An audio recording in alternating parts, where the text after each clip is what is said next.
भगवान वर्णानामर्थ संघानाम रसानाम छंदसामपि वर्णों की वंदना।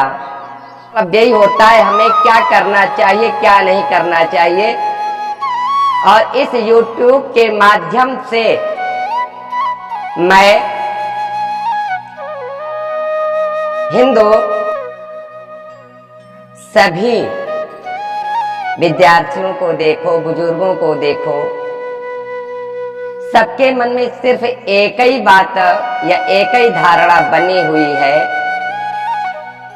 केवल उदर भरे सोई पाठ सिखाओ। केवल पाठ यानी पेट भरने की ही शिक्षा अपने बच्चों को दिया जा रहा है हर एक माताओं के द्वारा, पिताओं के द्वारा। ठीक है, पेट भरने की शिक्षा देनी चाहिए, लेकिन मेरा सत्य सनातन वैदिक धर्म क्या बया है। सर्वप्रथम मेरा पाठ आज से प्रारंभ होता है सदाचार प्रशंसा। सदाचार प्रशंसा का मतलब यही होता है हमें क्या करना चाहिए क्या नहीं करना चाहिए। और इस YouTube के माध्यम से मैं हिंदू वाहिनी कौशाम्बी जिलाध्यक्ष दुर्गा प्रसाद दुबे, हिंदू जागृत मिशन भागवत वक्ता संस्था, यदि हमारे और आप सभी गांव वालों के लिए, देश वालों के प्रति सदाचार रहेगा, अच्छा विचार रहेगा, तो मेरा देश सर्वोत्तम, जैसे पहले गुरु था उसी प्रकार गुरु की उपाधि जन्म जन्मांतर तक प्राप्त करता रहेगा। गुरु का मतलब यही होता है, गुरु ब्रह्मा गुरु विष्णु गुरु देवो महेश्वरः गुरु साक्षात परब्रह्म तस्मै श्री गुरुवे नमः। मेरा देश गुरु था, सबको अध्यात्म की शिक्षा देता था। बीच में मुगलों के द्वारा, अंग्रेजों के द्वारा मेरा देश सता, परेशान हुआ। हमारे देश के कितने वीर शहीद हुए, कम से कम उनको भी तो याद करना चाहिए। क्यों हुए? सत्य सनातन धर्म को बचाने के लिए उन्होंने अपना शरीर त्यागा। हमारे श्री सुभाष चंद्र बोस की टीम ने, तुम मुझे खून दो मैं तुम्हें आजादी दूंगा। हमारे मंगल पांडे ने 1857 में ही बिगुल बजा दिया,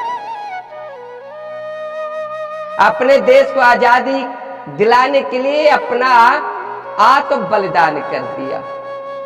मिशन जारी हुआ, चंद्रशेखर आजाद, भगत सिंह जैसे कितने हमारे राष्ट्र भक्तों ने अपना शरीर को त्याग दिया। सदाचार वर्णन के उपलक्ष्य में मैं इन वीर शहीदों को याद करते हुए प्रथम पाठ सदाचार प्रशंसा से प्रारंभ करूंगा। वशिष्ठ स्मृति कहती है, देवी भागवत ये कह रही है कि आचारहीनम न पुनन्ति वेदा यद्यप्यधीताः सह खड्भिरङ्गैः छन्दास्येनं मृत्युकाले त्यजन्ते नेडं शकुन्ता इव जातपक्षाः। वशिष्ठ स्मृति 6वां अध्याय 3रा श्लोक और 11वां यानी देवी भागवत एकादश स्कंध 2रे अध्याय का पहला श्लोक। आचारहीनम न पुनन्ति वेदाः यद्यप्यधीताः सह खड्भिरङ्गैः। शिक्षा, कल्प, निरुक्त, छंद, व्याकरण और ज्योतिष, इन 6 अंगों सहित अध्ययन किए हुए वेद भी आचारहीन मनुष्य को पवित्र नहीं करते। जो आचार से हीन मनुष्य है उनको वेद पवित्र नहीं करते। मृत्यु काल में आचारहीन मनुष्य को वेद वैसे ही छोड़ देते हैं जैसे पंख उगने पर पक्षी अपने घोंसले को छोड़ देता है। इसलिए मनुस्मृति कहती क्या है? मनुस्मृति चौथा और 156वां श्लोक, आचार लभते आयुराचारा दीप्सिता प्रजा आचारा धनमक्षय्यमाचारो हन्त्य लक्षणम।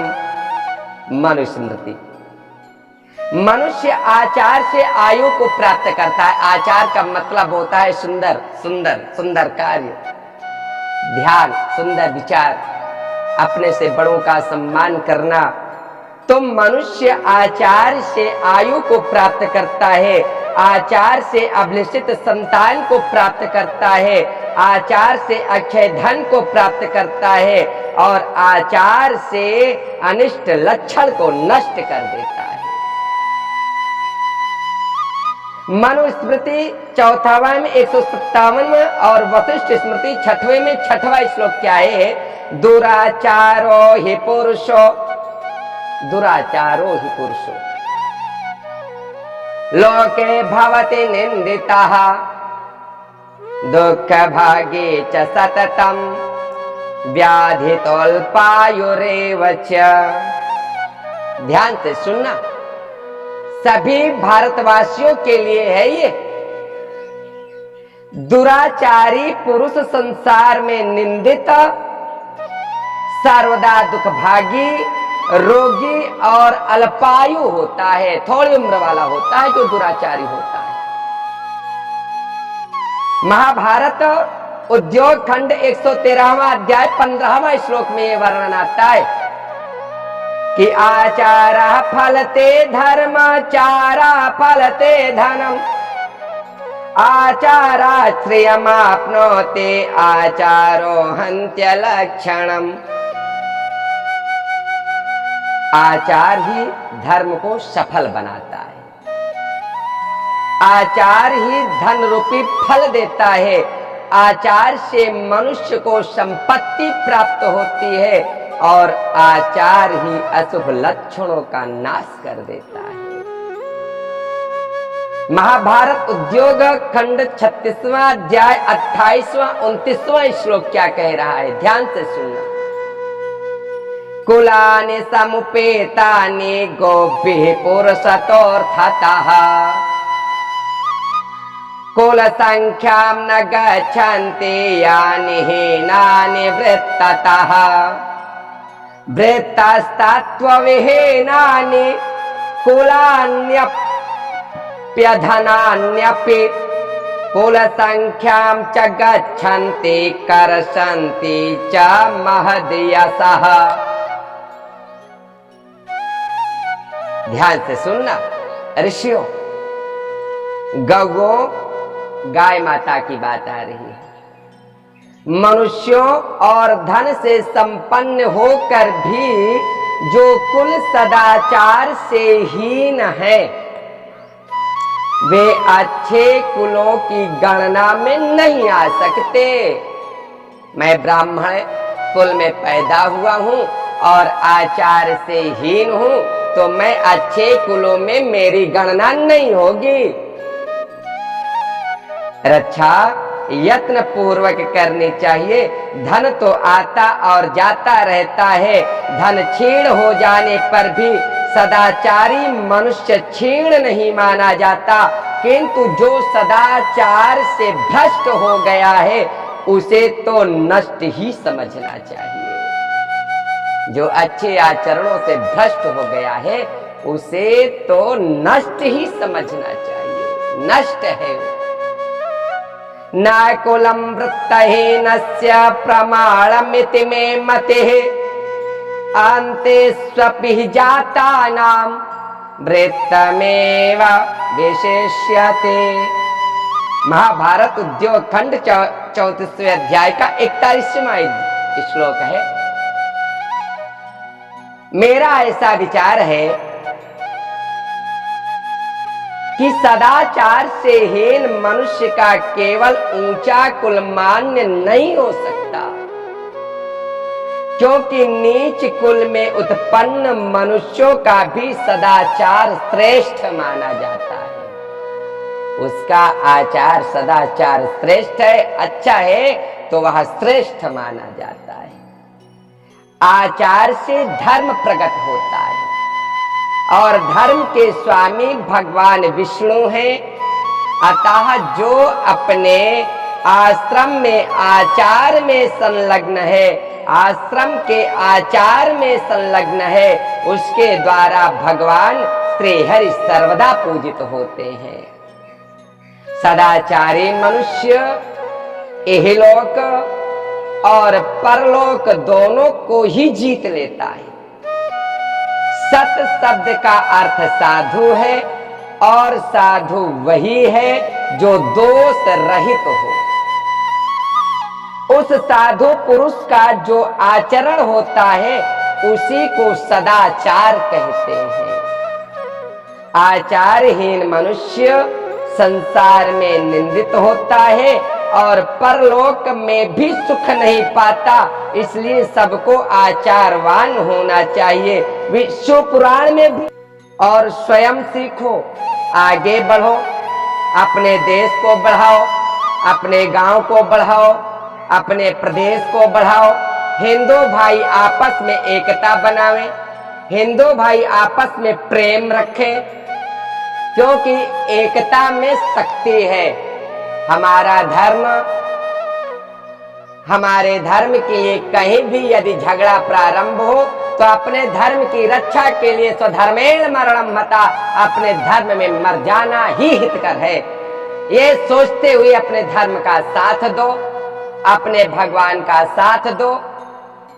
हमारी रामायण कहती है, हरि हर निंदा सुनहि जिकाना, हो ही पाप गोघात समाना। जो हरि और हर की निंदा सुनता है उसे गो हत्या करने का पाप लगता है। तो जो भी अपने भगवान का अपमान करता हो, यदि तुम्हारा बस चले तो जीभ पकड़ करके खींच लो।